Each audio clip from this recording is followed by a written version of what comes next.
নমস্কার। ভারতের রাজনৈতিক মানচিত্রটা কিন্তু পুরোপুরি বদলে যেতে পারে। আর এই নিয়েই দেশজুড়ে শুরু হয়েছে এক তুমুল বিতর্ক। চলুন আজ এই ব্যাপারটা একটু গভীরে গিয়ে দেখা যাক। ভাবুন তো একবার, শুধু একটা দেশের ম্যাপ নতুন করে আঁকলে তার ক্ষমতার ভরকেন্দ্র কি বদলে যেতে পারে। মানে কে বেশি শক্তিশালী হবে আর কে পিছিয়ে পড়বে।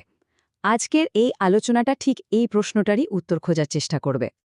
তো কি কি থাকছে আজকের আলোচনায় একবার দেখে নিই। প্রথমে আমরা দেখব ভারতের রাজনৈতিক মানচিত্রটা ঠিক কিভাবে বদলাতে চলেছে। তারপর বুঝব এই ডিলিমিটেশন জিনিসটা আসলে কি, জানব কেন এটা প্রায় ৫০ বছর ধরে আটকে ছিল আর এখন নতুন পরিকল্পনাটাই বাকি। আর সবচেয়ে গুরুত্বপূর্ণ, কিভাবে এই প্ল্যানটা উত্তর আর দক্ষিণের মধ্যে একটা ক্ষমতার লড়াই তৈরি করছে। আর সবশেষে অবশ্যই ন্যায্যতার প্রশ্নটা তো থাকছেই। বেশ, তাহলে আলোচনাটা শুরু করা যাক। দেখুন, এই পুরো বিতর্কের একেবারে মূলে আছে একটা গভীর বিভাজন।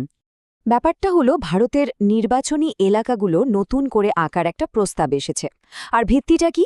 জনসংখ্যা। এর ফলে যা হতে পারে তা হলো, একদিকে উত্তরের রাজ্যগুলো, মানে যেখানে জনসংখ্যা অনেক বেশি, তারা রাজনৈতিকভাবে আরও অনেক বেশি ক্ষমতা পেয়ে যেতে পারে। আর ঠিক তার উল্টো দিকে দক্ষিণের রাজ্যগুলো, যারা অর্থনীতিতে অনেক এগিয়ে, তাদের রাজনৈতিক প্রভাব হয়তো কমে যাবে। এই নিয়েই বেঁধেছে গণ্ডগোল। আচ্ছা, এই যে এত বড় একটা বিতর্ক, এর গভীরে ঢোকার আগে একটা খুব বেসিক জিনিস কিন্তু পরিষ্কার করে নেওয়া দরকার। এই যে আমরা ডিলিমিটেশন বলছি, এই শব্দটার আসল মানেটা কি? খুব সোজা করে বললে, ডিলিমিটেশন মানে হলো নির্বাচনী এলাকার সীমানা নতুন করে ঠিক করা। দেখুন, সময়ের সাথে সাথে তো কোনো জায়গার জনসংখ্যা বাড়ে, আবার কোথাও কমে। তো সেই জনসংখ্যার পরিবর্তনের সাথে তাল মিলিয়েই নির্বাচনী এলাকার ম্যাপটাকেও বদলে ফেলা হয়। এটাই ডিলিমিটেশন। কিন্তু প্রশ্ন হল, এটা করা হয় কেন? এর পেছনে মূলত ৩টে কারণ আছে। প্রথমত, যাতে প্রত্যেকটা নির্বাচনী এলাকায় মোটামুটি একই সংখ্যক ভোটার থাকে আর তাদের জন্য একজন করে প্রতিনিধি থাকেন। দ্বিতীয়ত, গণতন্ত্রের একেবারে গোড়ার কথা, এক ব্যক্তি, এক ভোট, এক মূল্য, এই নীতিটাকে সত্যি করে তোলা। আর তৃতীয়ত, এই পুরো কাজটা কিন্তু মন গড়াভাবে হয় না। এটা করা হয় একেবারে লেটেস্ট সেন্সাস বা জনগণনার ডেটার উপর ভিত্তি করে। এখন একটা প্রশ্ন আসতেই পারে, তাই না, যে এই ডিলিমিটেশন যদি এতই গুরুত্বপূর্ণ একটা বিষয় হয়, তাহলে এটা এতদিন ধরে বন্ধ ছিল কেন? এর পেছনে কিন্তু একটা বেশ লম্বা ইতিহাস আছে। ঘটনাটা হলো, শেষবার লোকসভার আসন সংখ্যা জনসংখ্যার ভিত্তিতে বদলানো হয়েছিল ১৯৭১ সালের সেন্সাস অনুযায়ী। এর ঠিক ৫ বছর পর ১৯৭৬ সালে সরকার একটা বড় সিদ্ধান্ত নেয়। পরিবার পরিকল্পনাকে উৎসাহ দেওয়ার জন্য লোকসভার আসন সংখ্যা একেবারে ফ্রিজ করে দেওয়া হয়, মানে নির্দিষ্ট করে দেওয়া হয়। উদ্দেশ্যটা ছিল খুব পরিষ্কার, যে রাজ্যগুলো জনসংখ্যা নিয়ন্ত্রণে ভালো কাজ করছে, তাদের যেন এই ভয়ে থাকতে না হয় যে তাদের সংসদের সংখ্যা কমে যাবে। এই স্থগিতাদেশটা ২০০২ সালে আরও একবার বাড়িয়ে ২০২৬ সাল পর্যন্ত করে দেওয়া হয়। আর এখন সেই ডেডলাইনটা প্রায় চলে আসায় এই নতুন বিতর্কটা আবার মাথাচাড়া দিয়ে উঠেছে। তো এই পরিস্থিতিতে বর্তমান সরকার ঠিক কী করতে চাইছে? চলুন দেখি তাদের নতুন পরিকল্পনাটা কি, যা এই বিতর্কের আগুনে যেন ঘি ঢেলেছে। সরকার আসরে নেমেছে ৩টে নতুন বিল নিয়ে।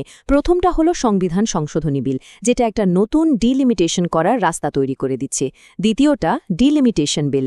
এর মাধ্যমে একটা নতুন কমিশন তৈরি হবে, যারা এই সীমানা নির্ধারণের কাজটা করবে। আর ৩ নম্বর বিলটা হলো কেন্দ্রশাসিত অঞ্চলগুলোর জন্য, যাতে দিল্লি বা জম্মু ও কাশ্মীরের মতো জায়গায় এই একই নিয়ম চালু করা যায়। আর এই নতুন প্ল্যানের সবচেয়ে বড় চমকটা কি জানেন? লোকসভার মোট আসন সংখ্যা বাড়ানোর প্রস্তাব। এখন যেখানে সর্বোচ্চ আসন সংখ্যা হল ৫৫০, সেটাকে ১ লাফে বাড়িয়ে ৮৫০ করার কথা বলা হচ্ছে। ভাবুন একবার, এটা কিন্তু একটা অমচম বড় পরিবর্তন। এবারে চলুন বিতর্কের একেবারে কেন্দ্রবিন্দুতে যাওয়া যাক। এই যে এত সব পরিবর্তনের কথা হচ্ছে, এর ফলে ক্ষমতার ভারসাম্যটা আসলে কিভাবে বদলে যেতে পারে?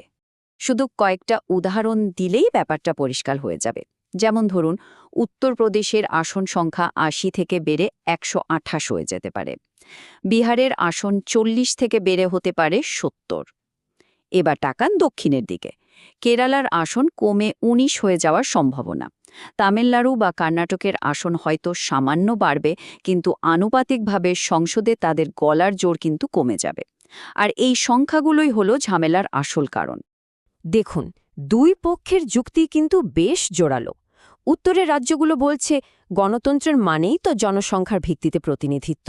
এটা তো এক ব্যক্তি এক ভোট নীতিরই স্বাভাবিক পরিণতি। অন্যদিকে দক্ষিণের রাজ্যগুলোর পাল্টা যুক্তি হল, আমরা জনসংখ্যার নিয়ন্ত্রণে এত ভালো কাজ করলাম আর তার জন্য আমাদের শাস্তি দেওয়া হচ্ছে। আমরা দেশের অর্থনীতিতে এত অবদান রাখি আর আমাদেরই রাজনৈতিক ক্ষমতা কমিয়ে দেওয়া হবে। এটা তো অনেকটা সেই প্রতিনিধিত্ব ছাড়া কর দেওয়ার মতো ব্যাপার হয়ে গেল। এই পুরো বিতর্কের মধ্যে কিন্তু একটা খুব গুরুত্বপূর্ণ আইনি দিকও আছে। বেশিদিন আগের কথা নয়, এই ২০২৪ সালেই ভারতের সুপ্রিম কোর্ট একটা রায় পরিষ্কার করে দিয়েছে যে ডিলিমিটেশন কমিশনের সিদ্ধান্তই শেষ কথা নয়। যদি তাদের কোনো সিদ্ধান্ত দেশের সাংবিধানিক কাঠামোর বিরুদ্ধে যায়, তাহলে আদালত কিন্তু তাতে হস্তক্ষেপ করতে পারে। এটা একটা বড়সড় রক্ষা কবচ বলাই বাহুল্য। তাহলে শেষ পর্যন্ত ব্যাপারটা কোথায় গিয়ে দাঁড়াচ্ছে? এটা কিন্তু শুধু কিছু আসন বাড়া কমার অঙ্ক নয়, এর পেছনের বিষয়টা আরও অনেক গভীর। আসলে এই পুরো বিষয়টা ভারতের ফেডারেল স্ট্রাকচার বা যুক্তরাষ্ট্রীয় কাঠামোর জন্য একটা বিরাট পরীক্ষা। একদিকে আছে গণতন্ত্রের আদর্শ, মানে জনসংখ্যার ভিত্তিতে প্রতিনিধিত্ব। আবার অন্যদিকে আছে সব রাজ্যের প্রতি ন্যায্য আচরণের প্রশ্ন। এই দুটো বড় নীতির মধ্যে ভারসাম্য রক্ষা করাটাই এখন সবচেয়ে বড় চ্যালেঞ্জ হয়ে দাঁড়িয়েছে। আর তাই আমরা আলোচনার শেষে এসে দাঁড়াই সেই মূল প্রশ্নটার সামনে। যখন একটা দেশের দুটো প্রধান স্তম্ভ, একদিকে জনসংখ্যার ভিত্তিতে প্রতিনিধিত্ব আর অন্যদিকে যুক্তরাষ্ট্রীয় কাঠামো, একে অপরের বিরুদ্ধে চলে যায়, তখন সে গণতন্ত্র কোন রাস্তাটা বেছে নেবে? এর কোনো সহজ উত্তর নেই, কিন্তু ভারতের ভবিষ্যৎ যে এই কঠিন প্রশ্নের উত্তরের উপর অনেকটাই নির্ভর করছে তা নিয়ে কোনো সন্দেহ নেই।